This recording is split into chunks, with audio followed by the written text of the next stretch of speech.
काले धन पर लगाम लगाने के लिए सरकार ने 500 और 1000 के नोटों पर बैन लगाकर जो ऐतिहासिक कदम उठाया है, उसके बाद से काला धन रखने वालों में हड़कंप मचा है। काला धन रखने वाले कई तरीके अपना रहे हैं। हमारा मकसद ऐसे लोगों की तरफ सरकार का ध्यान दिलाना है।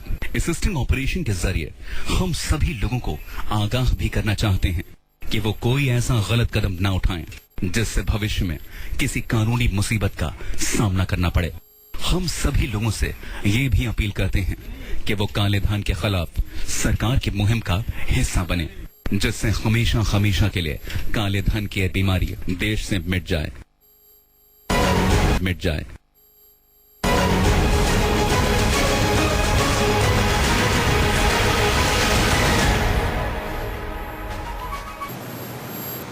नमस्कार, आप देख रहे हैं न्यूज 24। मैं हूं वंदना झा। न्यूज 24 पर ब्लैक मनी को लेकर एक और बड़ा खुलासा हुआ है। नोटबंदी पर सरकार के ऐतिहासिक ऐलान के बाद काले धन को सफेद चोला पहनाने के लिए सोने के कारोबारियों ने नए नए तरीके निकाल लिए। अब 500 और 1000 के बंद हो चुके नोटों से सोना खरीदा और बेचा जा रहा है और इस ब्लैक मनी को गरीब किसानों के अकाउंट में जमा करके वाइट किया जा रहा है। यानी काला धन को अंडरग्राउंड करने की ये वो साजिश है जो देश को खोखला कर रही है। देखिए हमारी खास रिपोर्ट, ऑपरेशन ब्लैक बिस्किट। निकल गया, कैडबरी है इनके पास में, जिनको बेचना है। ब्लैक मनी पर न्यूज 24 का एक और बड़ा खुलासा। लेंगे तो 1000 के तो रेट है, मुझको सोना को 3000 है। गोल्ड से काला धन गायब करने का बड़ा गुनाह।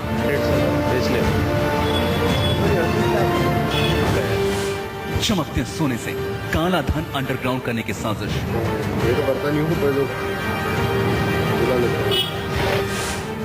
Operation black biscuit. नोटबंदी के ऐलान के बाद से ही सोना चांदी कारोबारियों के चांदी हो गए हैं। लोग ब्लैक मनी लेकर उनके पास आ रहे हैं और बदले में सोने के बिस्किट और ज्वेलरी लेकर जा रहे हैं। सबसे ज्यादा मांग सोने की बिस्किट की है। बाजार में 1 तोले सोने की कीमत 31 से 32 हजार है, लेकिन ब्लैक में ये 40 से 45 हजार में बिक रहा है। ये सौदा 500 और 1000 के नोट में हो रहा है। ऐसे में न्यूज 24 रिपोर्टर भोपाल में किसान बनकर सोना कारोबारियों के पास पहुंचे और खुद के पास सोने के बिस्किट होने की बात की।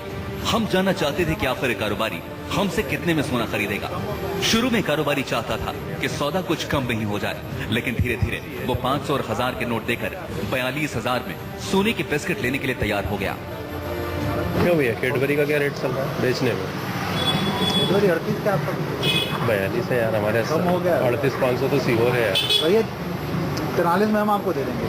मैं तो 42,500 ही बोल रहा अभी कम हो गया है ना रेट, कल रात से कम है। नहीं, मेरे को तो पुराने 1500 दो। मेरा तो KCC है, जमा हो जाएगा। हाँ, पर अभी कम हो गया। आप रेट कंफर्म करो ना आज का। वैसे भी रेट 1 बजे के आसपास पता चला था। कल बहुत बुरी हालत थी, सब बेच रहे थे। आपकी शॉप है क्या? नहीं, मैं तो मेरे पास तो कैडबरी 38 मतलब 130 ग्राम के आसपास दो मतलब खेप में खरीदा है। हाँ, पर अब जब 12-15 हजार का मार्जिन है। भैया 47,000 में परसों 46,000 में बिकी है। कल रात परसों की बात आ रहा हूँ, कल 41,500 मैंने 41 में बेची भाई साहब। मेरी दुकानदार 41 में मैंने बेची है। लेकिन सोने के रेट में अभी भी थोड़ा बहुत कंफ्यूजन था, क्योंकि हम चाहते थे दुकानदार सटीक रेट बताए, लेकिन दुकानदार 41,500 और 42,000 में कंफ्यूज था। ये 1 बजे तक का इंतजार कर रहा था, क्योंकि 1 बजे सोने का नया रेट मार्केट में आ जाता है। हमने बार बार रेट कंफर्म करने के लिए कहा। तो एक बार आप रेट कंफर्म करो, रेट कितना चल रहा है? 1 बजे के आसपास आएगा, 1-1.5 बजे के आसपास। भैया का फोन नंबर ले लो, कोई ग्राहक है आप नंबर दे दो, मैं आपको बता दूंगा कितनी देर में आपको। एक बार आप कंफर्म करो रेट कितना है। अभी 1 बजे से पहले पहुंचते ही नहीं है ना, अभी लोग कैडबरी का लेन देन कर रहे हैं। आप क्या कर बिल देना पड़ेगा। मेरी तो खेती है, 80 बीघा जमीन है, तो हमें प्रॉब्लम नहीं है। मैं तो आराम से, बल्कि और हो जाए तो ट्रांजेक्शन कर देंगे। हाँ, कारोबारी ने फोन पर सोने के बिस्किट के सटीक नाम बताने के लिए कहा। इसके बाद न्यूज 24 रिपोर्टर दूसरे सोना कारोबारी के पास गए। शुरू में इस कारोबारी ने हमें 30 से 31,000 तोले का रेट बताया, जो काफी कम था। हमने इससे इंदौर में 55,000 में सोने के बिस्किट बिकने की बात की। तब इसने हाँ में हाँ मिलाते हुए कहा कि वो डील तो पुराने नोटों में ही है। कैडबरी क्या भाव चल रहा है अभी सोने में? कैडबरी वो तो भाव तो वही लग रहा है, पर मिल नहीं रहा ना अभी। नहीं, बेचना हो तो भाव तो वही लग रहा है, 30-31 का। बिल है करीब 7-8 साल का जमा हुआ है, करीब 250-250 ग्राम। तो अभी रेट के हिसाब से उसका बिल है पूरे, और किस हिसाब से जा पाएगा। वो तो कैडबरी है, तो फिर वो फाइन ही होता है, वो तो जो भी उसका वेट आएगा उसके हिसाब से वजन होगा उसका। 55 जा रहा है इंदौर में, तो इंदौर में जा रहा है तो वो भाव लग रहा है 500,000 का नोट लो, हम 500,000 का ले ही नहीं रहे, हमें तो 200 के नोट ही कर रहे हैं। नहीं, अगर 500,000 पुराने हो तो मेरे को चलेंगे। ये तो बात है। 500 और 1000 के नोट लेने पर इसने किसी और के जरिए डील कराने की बात की। पूछ लेता हूँ अभी। बिल देंगे आपको, आपसे बात कर रहा हूँ, मैं तो करता नहीं हूँ, पर जो क्योंकि हम क्या है, हम तो बेच भी नहीं रहे और ले भी नहीं रहे, क्योंकि अभी जब से मोदी जी ने बंद करा हम तो कुछ भी नहीं कर रहे। कुछ भी नहीं यार, सब ले रहा है 1000 के। कहाँ पर है तुम? अरे कुछ ने एक है आए हुए हैं, इनको उनके पास कैडबरी था तो उनको देना है, तो 40-42 के गाँव में है, तो कैडबरी है इनके पास में, तो इनको बेचना है। तो पुराने नोट में दे, मैं तो नीचे है। हाँ, 1500 में कभी होता है तो। इस तरह 500 और 1000 के पुराने नोटों में सोने के बिस्किट बेचने की डील पक्की हो गई, और इस काले धन को एजेंट्स के जरिए गरीब किसानों का इस्तेमाल कर खपाया जा रहा है। किसानों की आय इनकम टैक्स के दायरे से बाहर होने की वजह से काले धन को आसानी से सफेद किया जा रहा है।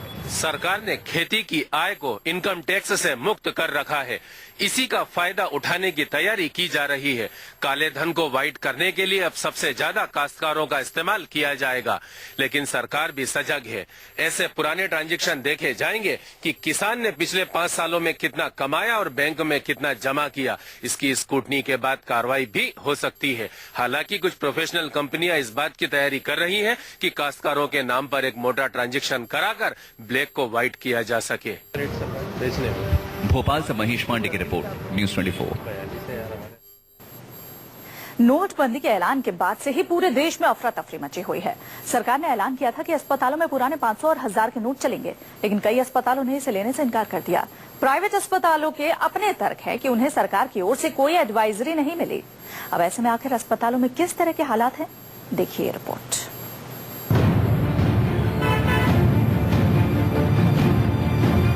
नोटबंदी के ऐतिहासिक ऐलान के बाद से ही पूरा देश एटीएम के बाहर लाइन में खड़ा है। इस फैसले में अस्पतालों और मेडिकल स्टोर्स को छूट दी गई थी, यानी वहां 500 और 1000 के पुराने नोट कुछ वक्त तक चलेंगे। लेकिन देश के कई हिस्सों से खबरें आई कि कई अस्पताल पुराने नोट नहीं ले रहे। यह भ्रम की स्थिति एक बार फिर बन गई जब सरकार ने अपने सर्कुलर के क्लॉज में मेडिकल स्टोर्स तो लिखा, लेकिन अस्पताल नहीं लिखा। इसके बाद से कई हॉस्पिटल्स ने पुराने नोट लेने से इनकार कर दिया। इससे सबसे ज्यादा परेशान हुआ आम आदमी, क्योंकि 68% मरीज प्राइवेट अस्पतालों में इलाज कराते हैं। 80% अस्पताल पूरे देश में निजी हाथों में है। एक व्यक्ति औसतन 26,000 रुपए इस पर खर्च करता है। अब सरकार के ऐलान के बाद आखिर किस तरह के हालात बने हैं, न्यूज़ 24 ने जानने की कोशिश की। शुरुआत की दिल्ली से। दिल्ली में ये 2 दिन पहले अपने भाई का इलाज कराने गंगाराम अस्पताल में आए, लेकिन अस्पताल ने पुराने नोट ही लेने से इनकार कर दिया। मैं अपने भाई को परसों यहाँ पे मैंने एडमिट कराया था सर गंगाराम हॉस्पिटल के अंदर, और एडमिशन टाइम इन्होंने मुझसे 50,000 रुपये मांगे थे, लेकिन मेरे पे 50,000 रुपये नहीं थे। मैंने बोला कि भाई मेरे पास पुरानी करेंसी है मेरे पास, जो 500 के 1000 के नोट हैं। इन्होंने साफ मना कर दिया कि भाई हम लोग ये नोट नहीं ले सकते। तो मैंने इनसे कहा कि भाई तुम ऐसा करो, थोड़ा सा अमाउंट फिलहाल अभी कम कर दो, मेरे पास 20,000 रुपये हैं, मैं 20,000 रुपये 100 के नोट जमा करा देता हूँ। तो भी ये नहीं माने। फिर मैंने डॉक्टर साहब से बात कराई तो इन्होंने मेरे से 30,000 के लिए बोला। फिर मैं दोबारा घर पे गया हूँ, वहाँ से 10,000 का इंतजाम करके लेके आया हूँ। मैंने यहाँ पे 30,000 रुपये जमा कराए हैं। तो फिर हमें यहाँ पे बेड मिला है और भाई को एडमिट कराया है। ये इमरजेंसी एक सिचुएशन था जिसमें उनके भाई को तत्काल एडमिट करने की जरूरत थी। उस वक्त इनके पास कार्ड नहीं था, कैश था, कैश लेने से मना कर दिया। यही दिक्कत आ रही है निजी अस्पतालों में। निजी अस्पताल जो है कैश लेने को, पुराने जो नोट्स हैं उसको लेने में असमर्थता जता रहे हैं, मना कर रहे हैं। इसकी वजह से जो पेशेंट्स हैं और उनके जो रिश्तेदार हैं उनको काफी ज्यादा प्रॉब्लम आ रही है। ये है रेखा भी रेगुलर चेकअप के लिए गंगाराम अस्पताल आई थी, लेकिन यहाँ तो कार्ड से पेमेंट लेने से भी इनकार कर दिया गया। एक्चुअली मैं अपने गायने रेगुलर चेकअप के लिए आई थी। मुझे कुछ प्रॉब्लम सिम्टम्स दिखाई दे रहे थे, so I wanted to consult a gynaecologist. अंदर मैं गई तो उन्होंने मेरे से फीस चार्ज की। एकदम से अब कैश नहीं अवेलेबल है। मैंने उनसे कहा कार्ड से पेमेंट हो सकती है, उन्होंने मेरा रिक्वेस्ट करने के बाद भी साफ मना कर दिया और मुझे मजबूर किया कि किसी तरह मैं नोट्स अरेंज करूं और उनकी फीस पे करूं। जयपुर में पहले ओपीडी के लिए 300 से 600 रुपए चार्ज किए जाते थे, लेकिन नए नोट नहीं होने की वजह से मरीजों को कई दिक्कतें हो रही थी।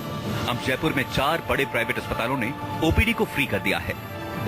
500 और 1000 रुपए के नोटों के बंद होने का सबसे ज्यादा असर मरीजों और उनके परिजनों पर देखने को मिल रहा है, क्योंकि अस्पतालों ने तय कर लिया था कि वे बड़े नोट नहीं लेंगे क्योंकि उनके खुद के पास खुले नहीं है। लेकिन कुछ अस्पताल जयपुर में ऐसे भी हैं जिन्होंने की अब अगले कुछ दिनों तक मरीजों से ओपीडी में पैसे नहीं लेने का एक बात कही है। कितनी राहत हुई है और क्या कारण है इस फैसले के पीछे, हम बातचीत करते हैं पहले कुछ मरीजों से। सर, आप भी यहाँ इलाज कराने आए हैं? हाँ, मैं मेरी माँ का इलाज कराने आया हूँ। और आपको पता है यहाँ ओपीडी फ्री कर दी गई है, कितना फायदा हो रहा है? क्योंकि अब कहीं भी 500-1000 के नोट नहीं चल रहे। ये तो इससे तो फायदा है ही। 500 और 1000 के नोट कोई लेगा नहीं, पैसे लाएंगे कहाँ से, क्योंकि 2000 से ज्यादा रुपए दे नहीं रहे। तो अस्पतालों में भी यही है शायद, आपको लग रहा था? हाँ, अस्पतालों में भी यही है। आपको भी लग रहा था कि अस्पताल में अब ओपीडी फ्री करने से मरीजों को फायदा होगा? हाँ, फायदा तो हो ही रहा है। पहले 200-300 शायद कंसल्ट पहले 200-300 थी और अब थोड़ा सा फायदा हुआ है पहले से। तो मरीज हैं जिनका कहना है कि फायदा हो रहा है। अस्पताल के मैनेजिंग डायरेक्टर राज हमारे साथ हैं। सर, इस पूरी कवायद के पीछे क्या कारण है और कब तक आपने ओपीडी फ्री कर रखी है? हमने ये ओपीडी 21 तारीख तक फ्री करी है। रोज करीबन रोज रिसेप्शन पे प्रॉब्लम आती थी कि खुले नहीं है, हम क्या कर सकते हैं, 500 और 200 अब हम कहाँ जाएं, और प्राथमिक उपचार में भी परेशानी आ रही थी। तो हमने ये देखा कि कहीं किसी न किसी तरह हम भी इसमें पार्टिसिपेट करें। जो साहसिक अभूतपूर्व कार्य हमारे प्रधानमंत्री जी ने कोशिश करी है, आने वाली जनरेशन इसका लाभ उठाएंगी और अभी जो समय है उसमें सब एक दूसरे की मदद करेंगे, उसी से समय निकल जाएगा। इस वक्त जब सारे जगह खुले को लेकर परेशानी है तो सभी अपनी अपनी रिस्पॉन्सिबिलिटी अपने अपने तरीके से निभाने की कोशिश कर रहे हैं। इनकी भोपाल में नर्सरी है, साथ ही बड़ा मेडिकल स्टोर भी चलाते हैं। ये कहते हैं कि मरीजों को कोई दिक्कत नहीं होने देंगे। स्वीकार किए जा रहे हैं? नहीं, आज से नहीं, हम तो शुरू से ही स्वीकार कर रहे हैं क्योंकि गवर्नमेंट ने बोला हुआ था, तो हम तो शुरू से ही ले रहे हैं। कोई ऐसी प्रॉब्लम नहीं, किसी मरीज को कोई दिक्कत नहीं हुई हम लोगों के यहाँ। और अभी सारे पुराने नोटों में ट्रांजेक्शन हो रहा है या नहीं? जो लेके आ रहे हैं पुराने उनको भी दिक्कत नहीं होने दे रहे हैं और जो नए ला रहे हैं उनका भी स्वागत है। हम लोगों का उद्देश्य ये है कि किसी भाई बंधु को दवाई न मिलने की वजह से, पैसों की वजह से परेशानी नहीं होनी चाहिए। वहीं भोपाल के अस्पतालों में भी अब पुराने नोट लिए जाने लगे हैं। जी हाँ, वो भी लिए जा रहे हैं और अभी तो हम वैसे चेक से पेमेंट कर रहे हैं। तो पुराने नोट यहाँ एक्सेप्ट हुए जा रहे हैं? हाँ, एक्सेप्टेड हो रहे हैं। काफी समस्या हल हुई है। पुराने जो टाइम बच रहा है हम वही टाइम पेशेंट को दे पा रहे हैं। यानी एक तरफ जहां कई अस्पताल पुराने नोट ले रहे हैं तो दूसरी तरफ कई अस्पताल नहीं ले रहे। इसमें कोई शक नहीं कि नोटबंदी के ऐलान के बाद इस तरह के हालात आगे भी कई दिनों तक बने रहेंगे। दिल्ली से पल्लवी झा, जयपुर से केजे श्रीवत्सन के साथ भोपाल से मनीष पांडे की रिपोर्ट, न्यूज़ 24। एक छोटे से ब्रेक के लिए यहाँ रुक रहे हैं, आप देखते रहिए न्यूज़ 24।